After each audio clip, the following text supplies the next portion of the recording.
Hello and welcome to Everything EFL. To my regular listeners, welcome back. To my new listeners, you are most welcome, and this is a great episode to start on. As I've said before, on Instagram, I think it's a fabulous place where you can find really good support and just some fabulous teachers to talk with, to get ideas from. And there's one that I follow on Instagram. I just think she's fantastic. She's got this warmth that kind of emanates across cyberspace, and I'm certain that if you ask her students, they will say that they absolutely adore her. So I'm very excited to introduce Wanda Atkins from WA Workshops.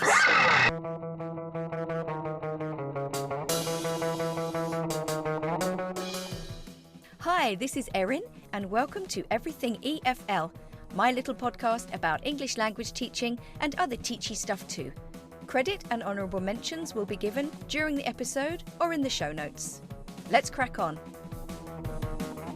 Wanda, welcome to Everything EFL. Wow. Thank you. Thanks for inviting me.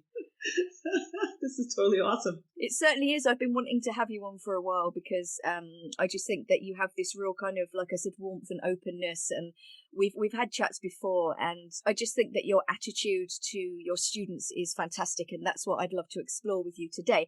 So before we go any further, why don't you let the listeners know who you are? My name is Wanda. I'm American and Trinidadian, and I'm a teacher that does ESL in Europe. So I'm in France right now. I've been teaching for more than 15 years, but mostly to companies.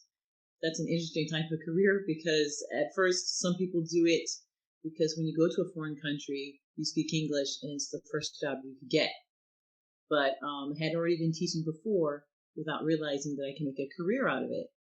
So what happened is that while I was teaching in companies, I just realized I had my own unplugged way of doing it. I could not follow any kind of singular type of teaching, but I saw how it really engaged the students.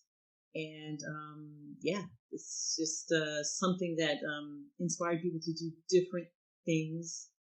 And so today I'm independent because I was working for language schools before, but I'm doing half and half, and like everybody's doing a little bit of something. It's the hustle today. It's the hustle. That's it. But today I'm independent, so I coach in English, meaning that if people have projects in English, I help them with that, and I continue also with the companies for whatever they need. So yeah, for me, it's really rewarding because I can see how people make progress, how they're more confident. It's great to see the imagination they can have at the same time. Yeah, I love it. I've said it before, but I love it when that light switch goes on. You know, you see their demeanour changing, you see their confidence growing. It's amazing. Question. I mean, you said something about you couldn't follow a singular way of teaching. Is there a singular way of teaching? Should there be? Or is it a matter of just sort of picking and choosing? Well, there's no really should in the whole thing, whereas before that's the way it was seen. And I know people have tried to train me to do the singular way. But yeah, I don't think there's any singular way of teaching. I think that was done for a certain period of time. And we see that today the results of that are that people just not a lot of people speak foreign languages because of that singular type. Not saying that it was wrong, it's just that it didn't accommodate the fact that we have different ways of learning. The way of teaching now, you have to encompass all of that because it needs to be diverse. Yeah, and I also think that you have to accommodate how the brain actually works as well. And I'm not 100% convinced that, reading grammar rules, and setting it out in this kind of rules-based way that most course books do, I'm not convinced that is the best thing for our brains either. And you've also got that side of things, and I'm sure you'll agree with me that there has to be a certain level of comfort, safety, and confidence as well. And unless you really work hard to instill that in your group as well, the learning barriers are just going to go up because, well, there are a million reasons, but...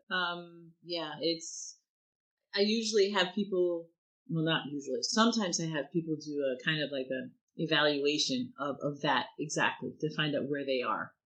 And in the beginning when we're learning, I know how to ask the questions to find out which type. And after that, I kind of cater the class or customize the class around that. And then once people start to react to that, then I say that we're going to try to have you learn how to use your other senses or other ways of learning. So it becomes a new experience, which could be a bit uncomfortable for some.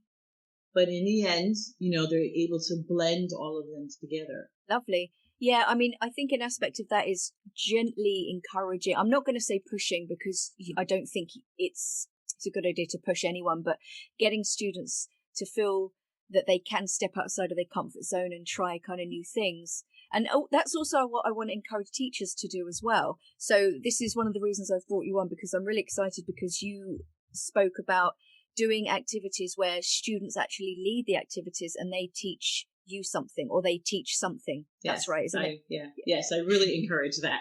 I really, because I learned something at the same time. And do students often learn something about themselves as well? Well, they do, because they realize, maybe number one, I can do this. Number two, people are actually interested. And number three, how can we learn more? It really goes off into all different directions in the end. It's like, if I can do this, I can do other things too, So it's really a confidence builder. It's so important, especially for younger learners as well. Like, I mean, I'm in my 40s now, and I'm only really discovering the confidence that I can actually do things, that usually the devil on my shoulder would be going, nah, you can't do that. And it's only now that I'm going, do you know what? I'm not listening to you. And if I'd had that 20 years ago, who knows?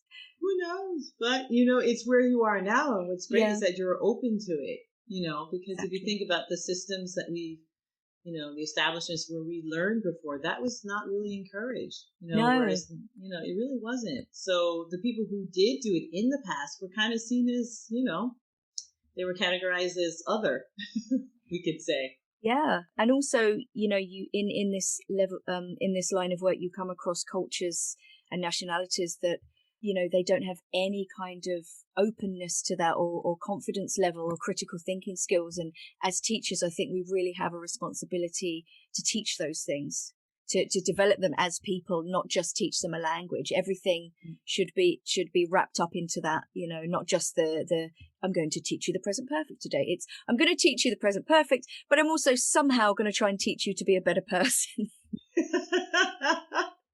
Well, I try to say that, especially when I'm working in companies, I explain that you're going to learn English, but it's going to be an experience. You're going to have a cultural experience.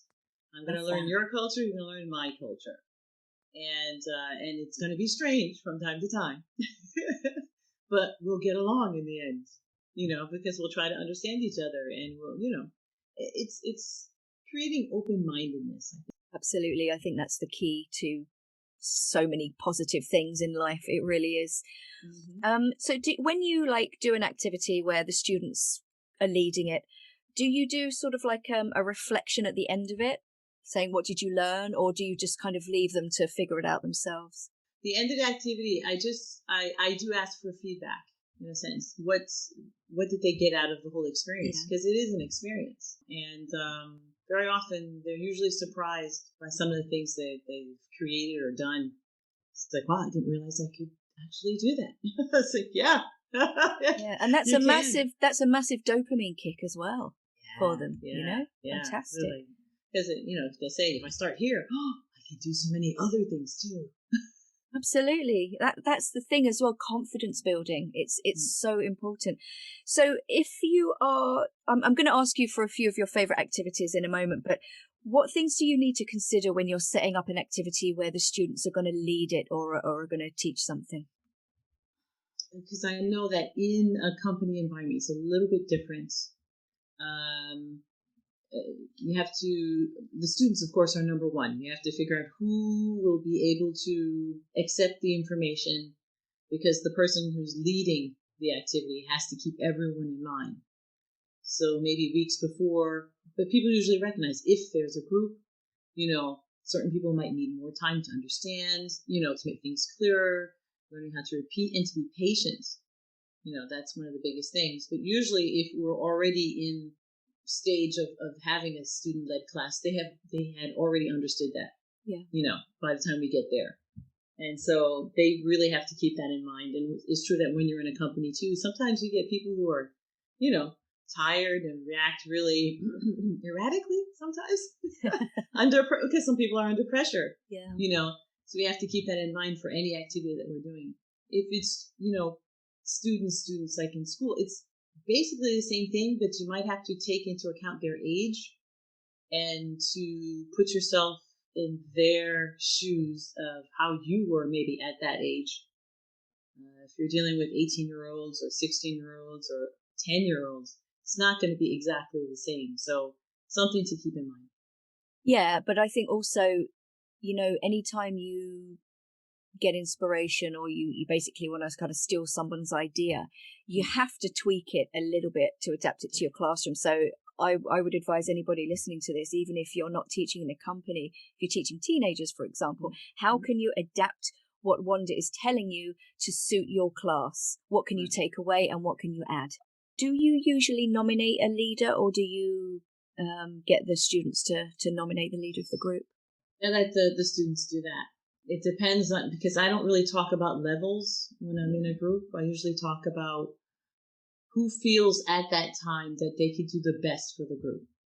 The person who's going to do the most, it has to be the person who's really the team leader, in a sense, that's going to consider everyone else's feelings and to lead it. And is there anything else you need to consider or do to kind of set the activity up that a teacher should know about? Well, just, safety regulations. Because sometimes some of the activities can be a bit wild. I think about safety. Yeah. What on earth do you do with them? We've done some crazy things. Excellent. Well, let's get to it then. What are your sort of top few activities that you love doing with your students? So it might be when I'm in a company, for example, if it's a company that's automated or manufactures something, it would be a class on what they do. So if it's on the production floor, we're going down there. We're going to the machines from A to Z to learn how to do blank. And everybody's going to learn how to do it. It's really hands-on, actually. Love it. Mm-hmm. Okay. And the last, because I work with startups, tech startups, and it's true that it's important for people to do things to build their confidence. And I think my most favorite one was when they created an escape game, 5 escape games. But it was, they made the theme, all the, the challenges and everything until the end. It was like an escape game that lasted about an hour and a half to 2 hours long. It took them a month to create it. Oh my God. But it was like, it was really, really good. Some of them were really scary. Do you mean like an escape room? Or... No, we said escape game because they used everything. They used outside, inside. We were in a van. It was just, there were so many things going on. Yeah. You have to use everything. We used elevators. We used basements of buildings. Really everything. Love it. Anything else? Although I think I know the answer to that. I just, there's so many different types of things, but it's true that once you can give people that chance to say, I can do this and I could create something, it's maybe the first time, I don't know if it's the first time in their lives, but it's maybe the first time that people trust them to do it. And that's a completely different relationship than what people know of with their teachers. Because teachers are always seen as the authority that knows everything. Whereas here you say, you're responsible for this. What are we going to learn today? It changes that dynamic completely. And so you have this mutual respect, I think, that comes from these types of activities. Yeah, very empowering. Very, very empowering. Yeah.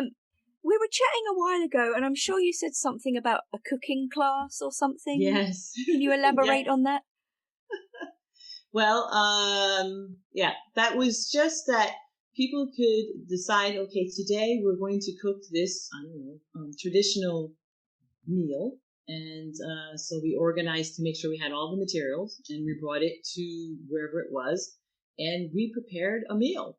or prepared a cake or something, but be able to explain how to do it. So it meant on their part a lot of preparation to find out the words, the ingredients, and things like that. But the fact of doing it together, it's people always remember. You'll never forget something like that. So it's very memorable every single time. The cooking ones, I love the cooking ones. Yeah. It's very yummy. Absolutely. I mean, there's nothing better when students bring in food. It's like, yes, I've landed. This is what it's all about. But just, yeah, again, just the enjoyment, forgetting about the fact you're learning. Just brilliant. Really, really good. Now for class, I mean, there might not be the facilities to cook something, but you could invite students to teach their classmates a particular skill. Yes. We did salsa dancing once. Somebody taught my class we got everybody up, standing in partners, salsa music on, and he went through the basic salsa moves. Just anything like that. Do you have a skill? Can you teach it to the class? Yeah, exactly. And I'm sure a lot of students would be really, and again, giving them a choice. If you don't want to, okay, fine. If you're feeling up to it and you think you can do it, bring on the challenge. Meaning that also, some people might want to do it, but they might not want to lead it. So what you can do is have like co-captains together who are leading the activity. It doesn't always have to be one person. Yeah, behind the scenes. Behind the scenes, because everyone has a part to play when it comes to a project. So, we can't forget the people who are on the back end. Absolutely. And I think, again, when you're that's why I was asking you what you consider when you set up activities, because I would imagine that everybody needs to be assigned a particular role, especially with younger learners, because there's always the risk of someone just sitting there doing nothing. But if they have something to do, it makes them feel validated as well. And hopefully gives them the sort of the motivation to do their part, especially if you're in a team as well. You have other people relying on you. Yes. Great skills. Definitely. Great life skills. Definitely. Because that's what we need. We need life skills. We do. A lot of people realize, we're in business or we're doing this and we need this vocabulary. I said, yeah, but can you use everyday vocabulary to begin with? Yeah. Can you make small talk at that conference that you're networking at? Exactly. Because they're like, it's always the same questions. Where do you live? How old are you? Do you have children? Boom. The conversation's dead. So it's definitely, I wouldn't say a life-changing event, but in a sense, yes, because you're learning how to deal with people with respect and applying it to yourself and to others at the same time. Yeah, life enhancing, if you will.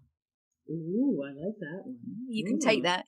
I'll take that. I'll give you that for free. Okay. Do you have any more?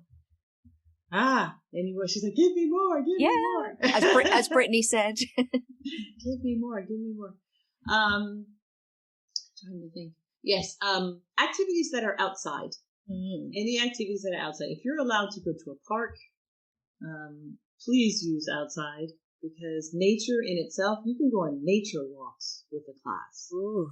Work on the 5 senses, for example. If you have the chance, and even if you're in a city, it doesn't matter. You go along the walk, and for example, you tell everyone to close their eyes and ask them what they smell, what they hear, how they feel, things like that, so people can use different types of vocabulary, because we're so visual that we forget that we have the other, well, I know that in school when we were little, we had show and tell, but the show and tell can also be used in a different way, where people can bring in things where you can't see them, you don't know what they are. And because, today we'd have to change the rules a little bit, but it's, for example, we dried up an orange peel. And when an orange peel is dried after a couple of days, it feels like leather. So when you bring that into class, and everyone has their eyes closed, and they're trying to figure out what is in their hands, everyone has their own thing. You put it in their hands. They have no idea. So I said, okay, well, describe the surface. What does the surface feel like? So they're not smelling it yet. They keep on touching it. I said, is it fragile? Is it this? Can you tear it apart? But really use the other senses. And when you tear it apart, it smells like an orange. But when you know it's an orange, some people might, identify it as something else. It's really whatever everyday things, you can really use it. Yeah, and I think that the more everyday, the better. Yeah, really, yeah. because just the relate. vocabulary that you're going to use is. I was telling this to my class this week. They're an academic English class, and I said it's not about learning every fancy long word you can. It's learning the same words, familiar words, but combining with other familiar words to form phrases. And this is the language that's really going to help you.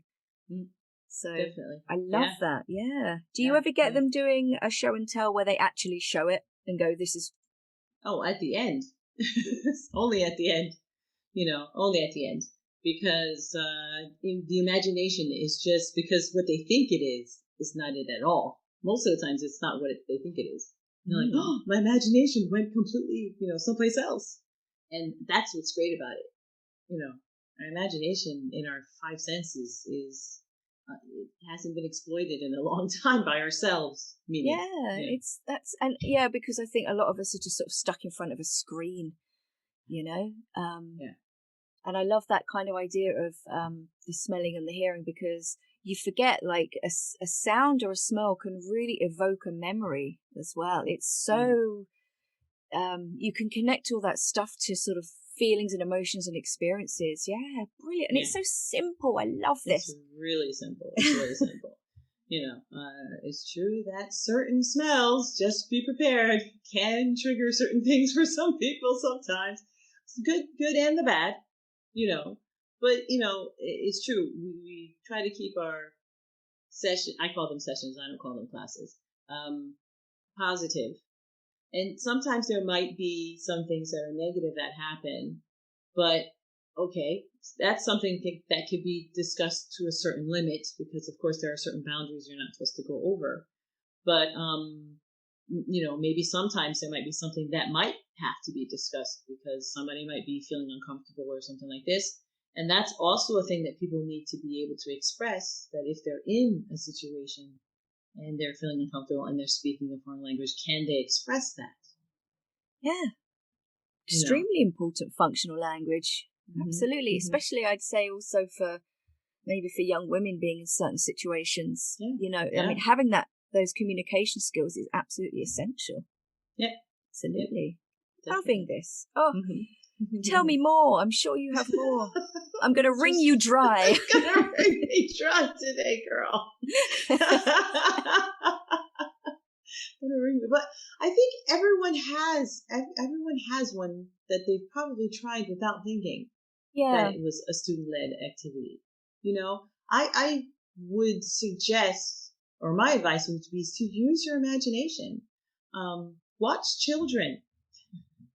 Children give you the best activities in the world. Something you might see as silly, if you do that on an adult level, will open up different avenues of the imagination. That's, oh, I didn't know that really existed. Really, really. Playing with, Mr. Potato Head. Oh my goodness. Mr. Potato, I should be shamed. I should be shamed for Mr. Potato Head. I've used Mr. Potato Head in so many ways. Tell me more. To Mr. Potato Head. So everybody can see Mr. Potato Head when you set him up and everything like that. But I take everything off. And then I say, okay, I'm going to close my eyes and you tell me how to put everything exactly the way it was on his head. It's like paint the tail of a donkey kind of thing. But it's funny because it's like, oh, turn over, move forward, move back. Those little words that we never seem to use. So really anything that you have, you can, make an activity out of it. So if someone brings something from home, it could really be anything that they really like, for example, with that alone, you can go from there.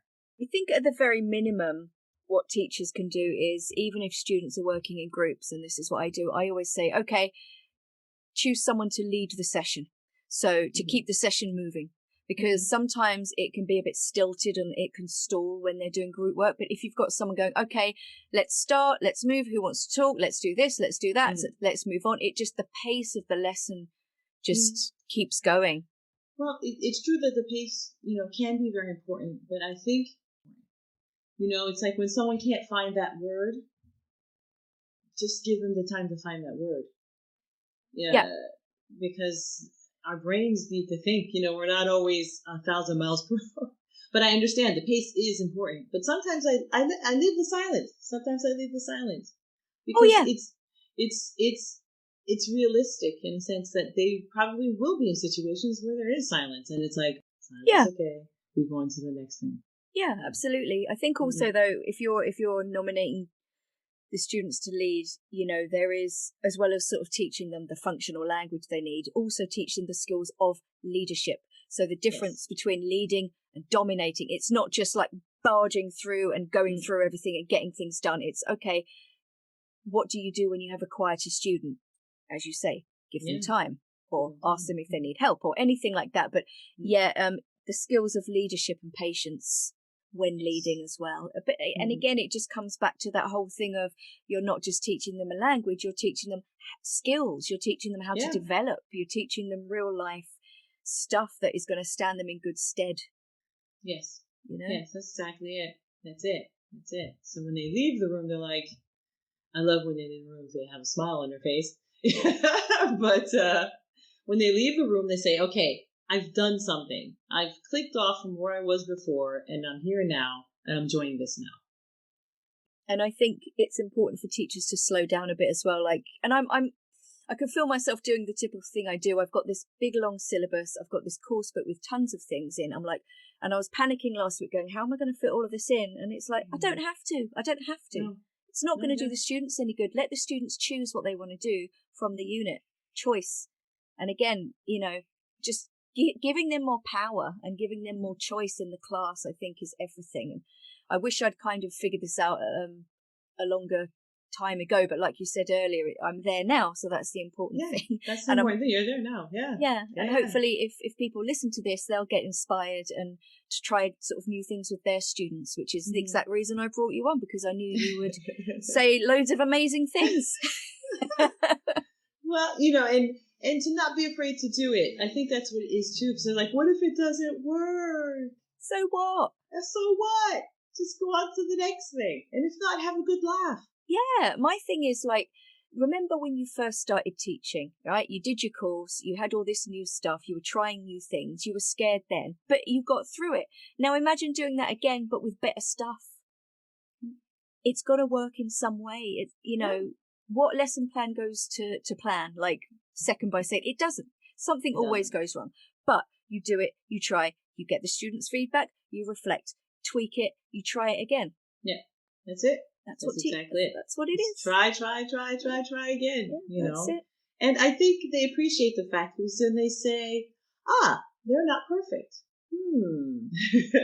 That changes the dynamic completely. Yeah. So absolutely. The respect of that too comes there. It's like, oh, okay, that didn't work for her, but I guess it's okay. Yeah, it's okay. It's okay. I always say to my students, this is the first time I'm doing this, or I'm trying something new with you. Which I think they appreciate as well. Like you're letting them in on it. You're showing them what's going on behind the scenes, and it shows that you're a teacher who's willing to develop and try things, and so you're humanizing yourself as well. Like yes, not a god. I just say sometimes I say, I am not the dictionary. I don't know everything. Yeah. But I think you do get a lot more respect for it that way because they realize, okay, And so when they're in a situation, if things don't work out, then they don't panic. They don't panic because they see that, okay, I can come back from this, And that's important too, because I think people they really criticize and judge themselves so much that it's really hard to advance or progress and to know that, okay, I can make a mistake, but that's okay. Yeah, and I think the earlier that lesson's taught, the better. I mean, there's so many. I think you spend so much of your kind of young adult life being unsure of yourself and not knowing who you are, and it takes such a long time to arrive to a point when it's like, okay, I know who I am. I know it's okay to make mistakes. Blah blah blah blah blah blah blah. It does, and I think, like we say, there's so much they can learn from you as a person to develop as a person. Exactly. Yeah. I think we've solved the problems of the world, I think Well, but it's good to have the problems to solve. If not, we'd be kind of bored, I think. I don't know. Okay, well, I thank you so much, Wanda, for taking the time to talk to me. Where can people find you on social media if they would like to connect with you, which I'm sure they will? Oh, that would be mostly on Instagram. WA Workshops with an S.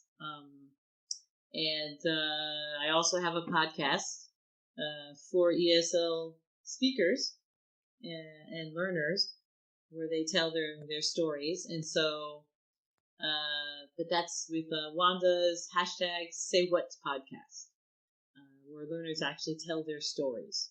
So that could be interesting too. Absolutely. But that's how you could find me.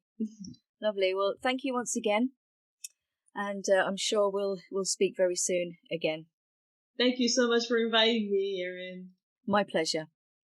So, guys, if you enjoyed this episode, I would love you to hit that subscribe button, Everything EFL on any podcast platform that you're on. Leaving me a kind-worded review on Spotify or iTunes would be very beneficial for me too.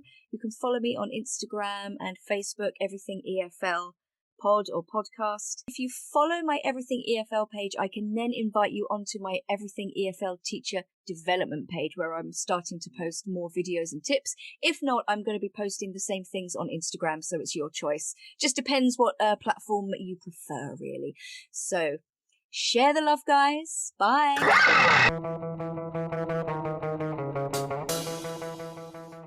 Thank you so much for listening. This podcast is free and always will be, so if you feel like giving something back, you can do one of the following.